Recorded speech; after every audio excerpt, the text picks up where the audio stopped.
নমস্কার বন্ধুরা, আজ আমার লাঞ্চে মেনুতে কি কি আছে দেখে নাও। এই দেখো, এই যে ভাত আছে, থানকুনি পাতা আছে, কলার খোসা আছে সিদ্ধ করা, কুমড়ো চিংড়ি মাছ আছে করলা দিয়ে, তারপরে ইলিশ মাছ ওই মুড়ো দিয়ে হয়েছে, আর একটা হচ্ছে কাঁচা কলা মাখা আছে।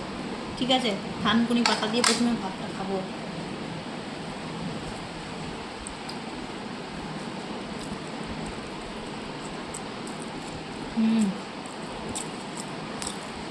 আর একটু সারা নিলে ভুলে গেছে, দেরি হয়ে যাবে।